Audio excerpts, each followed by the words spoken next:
Hello Dave.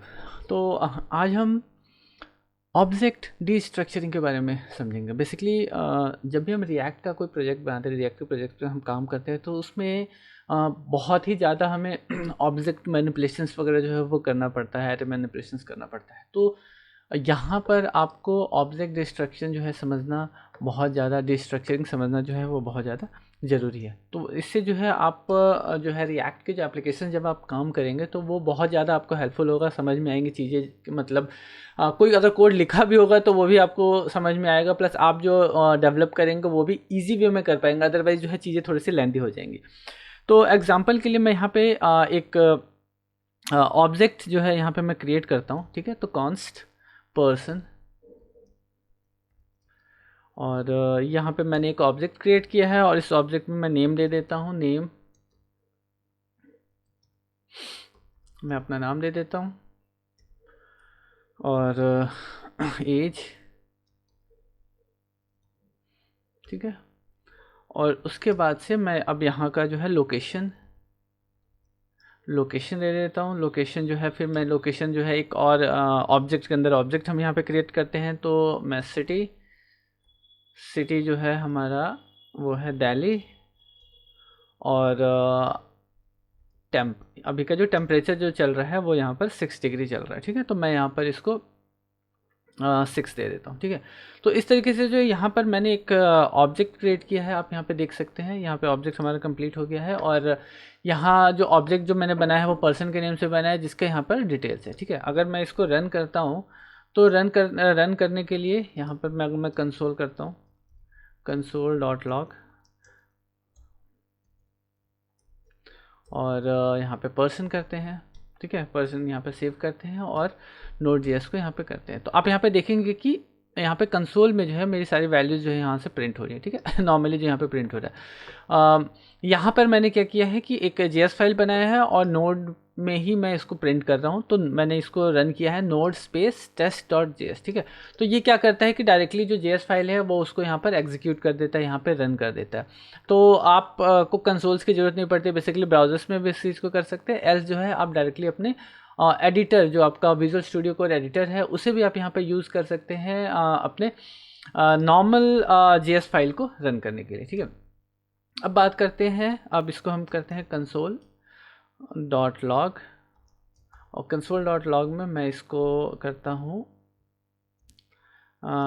I am, ये आपका string जो है, स्ट्रिंग के लिए मैं यहाँ पे इसको यूज़ कर रहा हूँ। तो पर्सन डॉट नेम, ठीक है, person dot name and I am dollar जो है पर्सन डॉट नेम, ना sorry age, person dot age. ठीक है, तो मैंने यहाँ पर एक कंसोल मैं यहाँ पे प्रिंट कर रहा हूँ, जहाँ पर मैंने क्या किया कि अभी मैं इसको प्रिंट करना चाहता हूँ बेसिकली जो हमारा ऑब्जेक्ट में यहाँ पर वैल्यू है। तो अगर मैं इसको रन करता हूँ तो आप यहाँ पे देखेंगे I am Krishna and I am 30 year old यहाँ पे दिखा रहा है। ठीक है, इसको अलग तरीके से अगर करना हो तो आप इस तरीके से भी कर सकते हैं। Const name equal to person dot name और कॉन्स्ट आपका age equal to person dot age. ठीक है, इस तरीके से भी आप इसको कर सकते हैं, और इसको यहाँ पर स्पेसिफाई भी कर सकते हैं डायरेक्टली अगर आप चाहें तो। यहाँ पर इसको वैल्यू को यहाँ पर नेम और यहाँ पर जो है एज जो है आप इसको दे सकते हैं। ठीक है, ये सेम बिहेव करेगा, इसको रन करते हैं, सेम बिहेव करेगा, सेम जो है सेम चीज़ यहाँ पर प्रिंट करेगा। मगर यहाँ पर क्या है कि आपको चीज़ें जो है बार बार यहाँ पर एक्चुअली ऐड करना पड़ रहा है, वेरिएबल्स जो है असाइन करना पड़ रहा है। तो इस चीज़ को जो है हम यहाँ पर अभी कमेंट करते हैं, और इसको हम किस तरीके से करेंगे। ठीक है, तो इसको हम करेंगे कॉन्स्ट, ठीक है, आपका ऑब्जेक्ट है, तो इसके लिए यहाँ पर हम करेंगे, इसको ऑब्जेक्ट देंगे। यहाँ पर ऑलरेडी जो नेम है तो नेम दे देते हैं। नेम जो है आपका पहला वेरिएबल, दूसरा जो है आपका एज इक्वल टू यहाँ पे हम पर्सन दे देते हैं। ठीक है, अब ये भी यहाँ पर जो है ये यहाँ पर सेम बिहेव करेगा बेसिकली, क्योंकि क्या है कि यहाँ पर जो है हम कॉन्स जो है यहाँ पे हम वेरिएबल हमें एक्चुअली हमने यहाँ पे असाइन कर दिया है। अब इसी चीज़ को जो हम डायरेक्टली हम यहाँ पर यूज़ कर सकते हैं। तो मैं सेव करता हूँ और इसको रन करता हूँ। आप यहाँ पर देखेंगे कि सेम चीज़ें जो यहाँ पर प्रिंट हो रही है, I am Krishna and I am 30 year old. मतलब ये क्या कर रहा है कि यहाँ से जो है नॉर्मली इस वेरिएबल्स को यहाँ पर डायरेक्टली वो पिक कर रहा है, पर्सन में से जो नेम को पिक कर रहा है और एज को यहाँ पर पिक कर रहा है, ठीक है। इसी चीज़ को अब यहाँ पर अगर हम टेम्परेचर्स के लिए हम यहाँ पे वो करें तो console dot log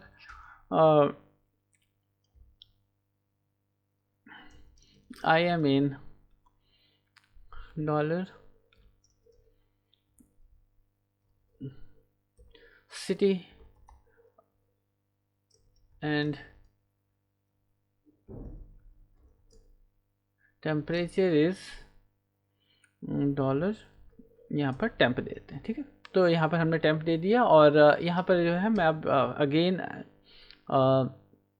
variable assign करता हूँ। तो कॉन्स्ट जो है अब यहाँ पर क्या करेंगे कि बेसिकली ये भी इसी तरीके से वर्क करेगा। यहाँ पर दे देंगे सिटी के बाद से अब दूसरा है आपका टेम्प, ठीक है, टेम्प दे देंगे और टेम्प देने के बाद से यहाँ पर जो आप असाइन करेंगे पर्सन डॉट लोकेशन, ठीक है। तो ये क्या करेगा कि डायरेक्टली उस वैल्यू से बेसिकली यहाँ पर ये क्या करेगा, फर्स्ट पर्सन और देन लोकेशन के अंदर से पर्टिकुलर इस सिटी और टेम्प को उठा के ये वहाँ पर असाइन कर देगा। तो दोबारा से एक बार हम इसको रन करते हैं। तो रन करने के बाद आई एम कृष्णा, यहाँ पे 30 आ गया and I M in Delhi and temperature is 6, ठीक है।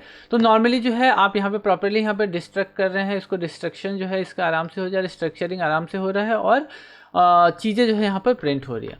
अब क्या है कि नॉर्मली अगर मैं बात करूँ तो टेम्प जो है नॉर्मली यहाँ पर टेम्प लिखा हुआ है, लेकिन टेम्प कई बार क्या होता है वो टेम्प्रोरी की तरह से भी आप इसको ट्रीट कर सकते हैं। मगर किसी केस में अगर आपको इसका नाम चेंज करना है तो आप क्या करेंगे, क्योंकि एग्जैक्ट तो सेम वेरिएबल जो है यहाँ पर हम इसी को यूज़ करते हैं। अगर मैं यहाँ पे टेम्प की जगह अगर टेम्पो कर देता हूँ, ठीक है, और उसके बाद से अगर मैं यहाँ पे इसको यूज़ करूँगा तो ये क्या करेगा कि एरर थ्रो कर देगा बेसिकली, क्योंकि यहाँ पर जो है वो वेरिएबल जो है ही नहीं, ठीक है। देख रहे हैं यहाँ पे ये वो अनडिफाइन आ गया। अनडिफाइन इसलिए आ गया क्योंकि टेम्पो के नाम से यहाँ पर इसके अंदर जो है कोई वेरिएबल नहीं है।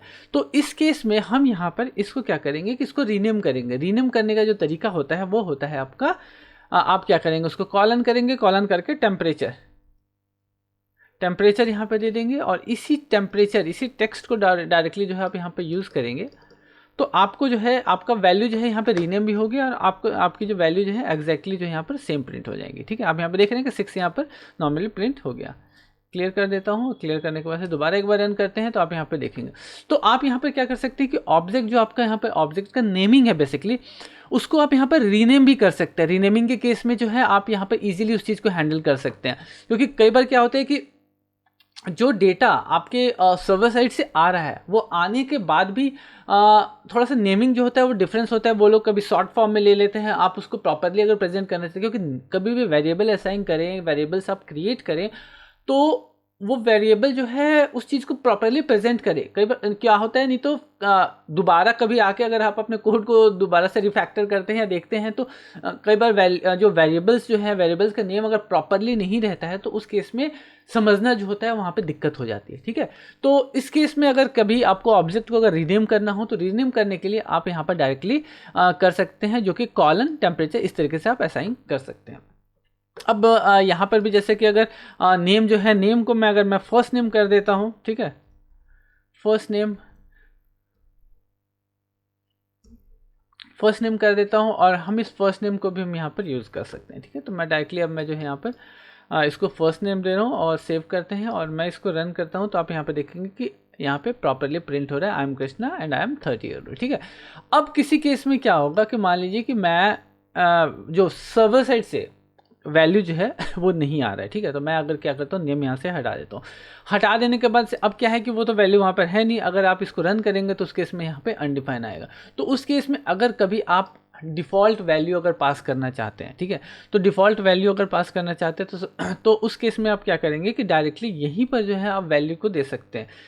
यहाँ पर दे सकते हैं कि नो नेम, ठीक है, नो नेम करते हैं, इसको सेव करते हैं और मैं अगर इसको रन करता हूँ तो रन करने पे I am no name and I am 30 year old. और अगर इस किसी केस में अगर आपको यहाँ पर वेरिएबल अगर मिल भी जाता है तो वो क्या करेगा कि वो उसको ओवरराइट कर देगा। अगर मैं यहाँ पे फिर से अगर दोबारा नाम दे देता हूँ तो वो क्या करेगा कि वो इसको ओवरराइट कर देगा।